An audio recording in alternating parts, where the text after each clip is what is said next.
सारिका जी सुबह उठकर तैयार हो रही थी और मंदिर जाने की तैयारी कर रही थी, जिससे बहू की आंख खुल गई और वे अपने पति विनय से बोली, विनय, कमरे का दरवाजा इतनी सुबह सुबह मत खोला करो।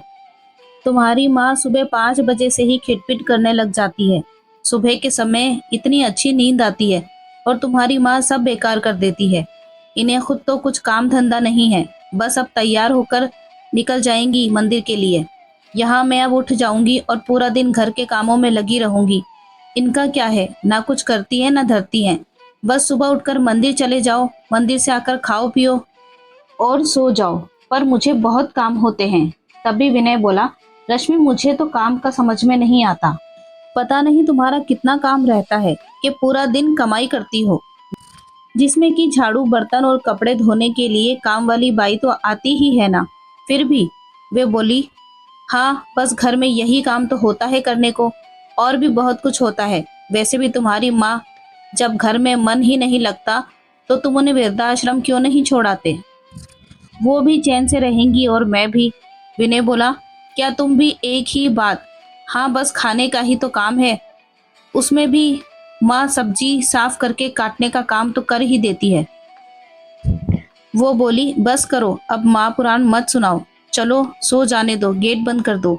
सरिता जी बेटे और बहू की बातें सुन चुकी थी, लेकिन उन्होंने कुछ कहा नहीं और वे मंदिर के लिए निकल गई।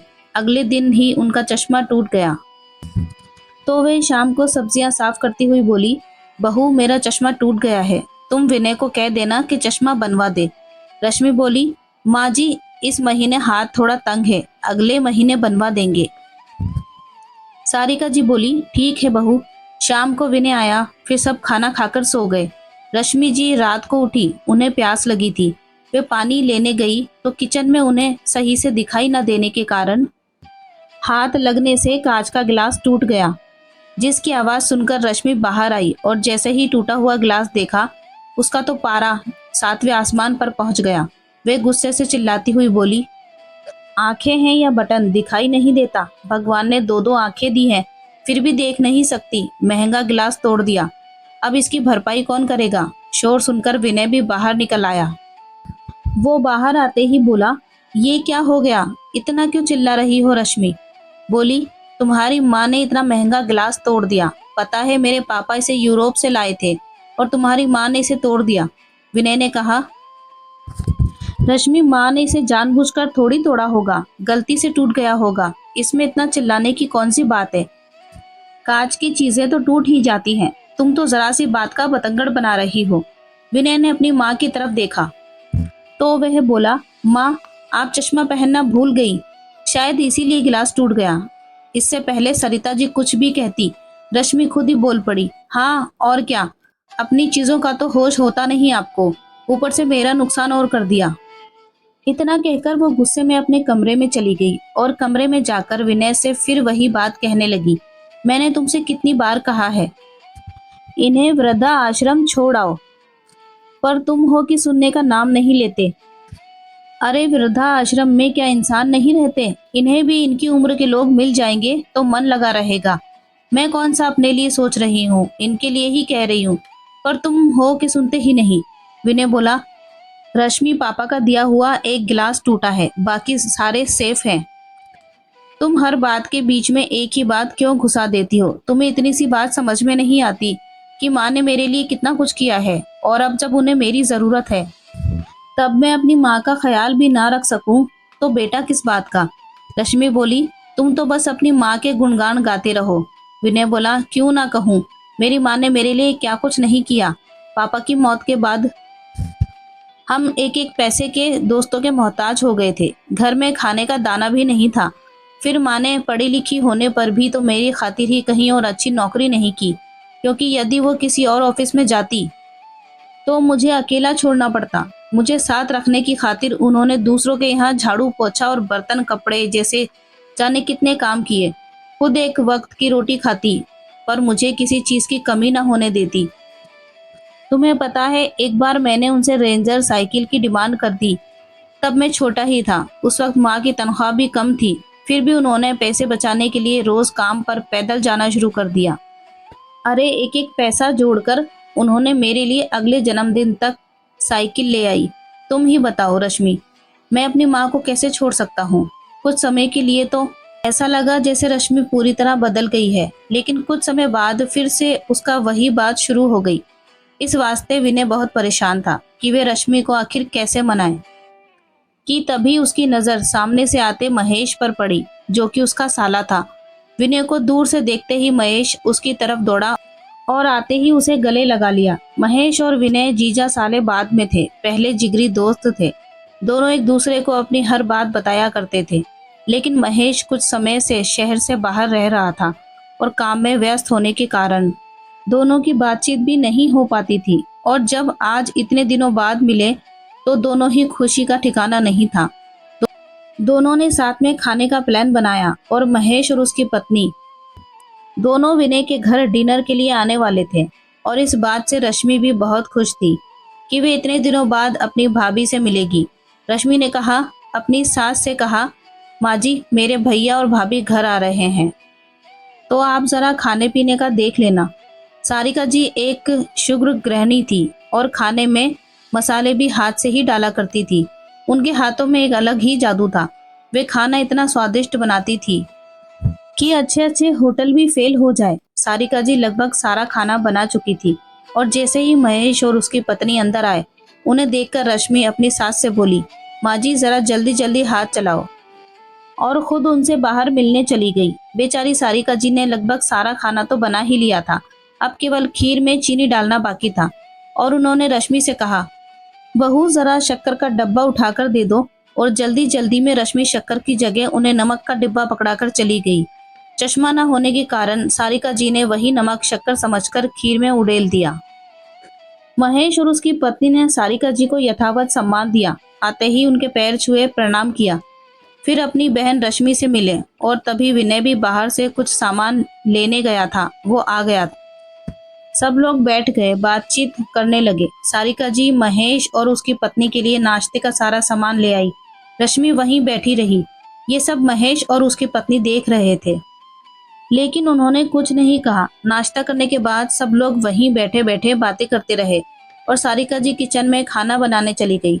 सब्जियां, खीर और बाकी सभी चीजें तो तैयार थी, बस गरम पूरियां तलनी थी। उन्होंने जाकर गरम गरम पूरियां उतार दी और सभी को खाने के लिए बुलाया। डाइनिंग टेबल पर सब लोग जाकर बैठ गए। सब गर्मा गर्म लजीज खाने का आनंद लेने लगे। पहला टुकड़ा खाते ही महेश बोला, अरे वाह रश्मि, तुम तो बड़ा स्वादिष्ट खाना बनाती हो। इससे पहले सारिका जी कुछ कहती, रश्मि बोली, हाँ भाई, सब धीरे धीरे सीख जाते हैं, मैं भी सीख गई। सारिका जी कुछ ना बोली और खाना बनाकर सबको खिलाती रही। खाने की सभी ने बहुत तारीफ की।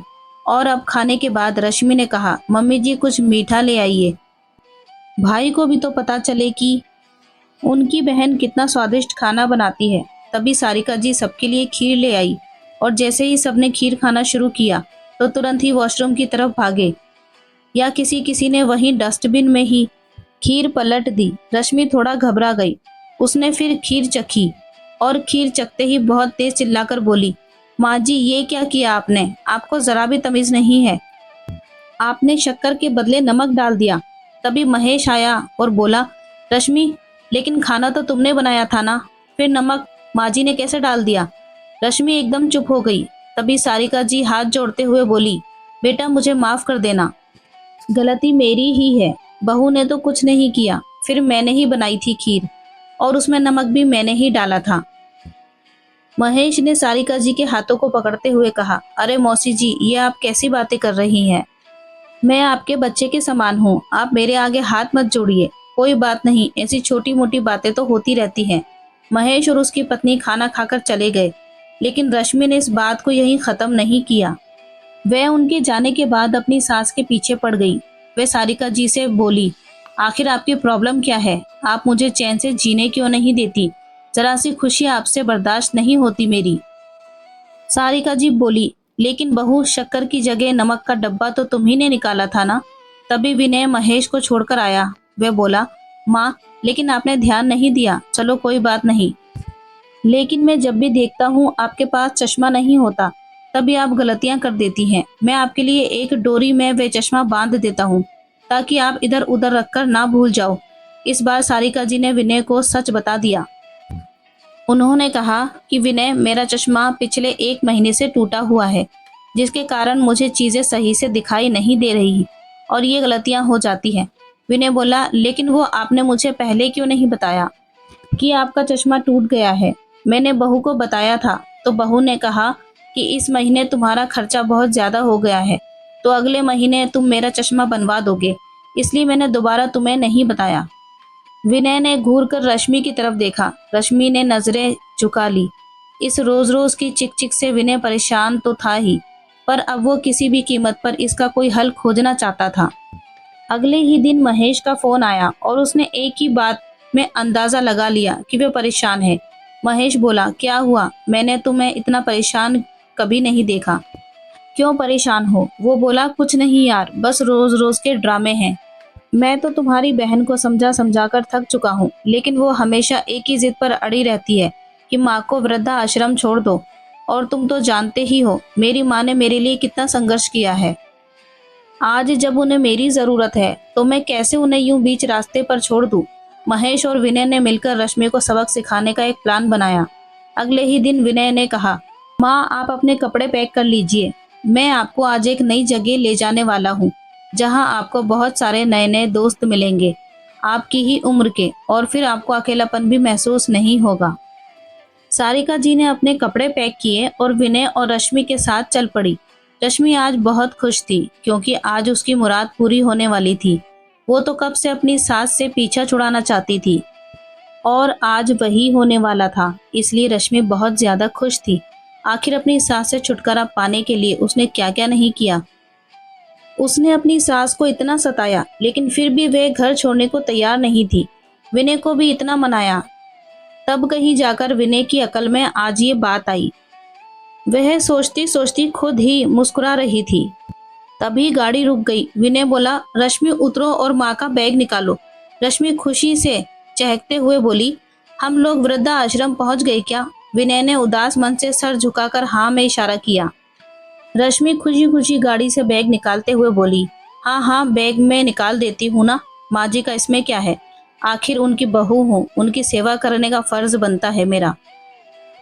माँ जी आप बैठो, मैं आपका बैग निकाल देती हूँ और आपको अंदर तक छोड़कर भी आऊंगी। सारिका जी को लग रहा था कि आज वह हार चुकी है, या यूं कहो कि आज उन्होंने अपना बेटा खो दिया।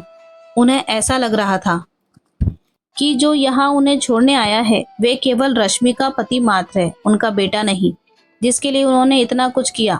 वे आज उन्हें यहाँ अनाथों की तरह छोड़कर जा रहा है। बस यह सोचकर उनकी आंखों से आंसुओं की धारा बही जा रही थी। रश्मि और विनय अपनी माँ को लेकर वृद्ध आश्रम पहुंचे। रश्मि तो खुशी के मारे पागल हुए जा रही थी। वे अपनी सास का बैग लेकर आगे आगे चल रही थी।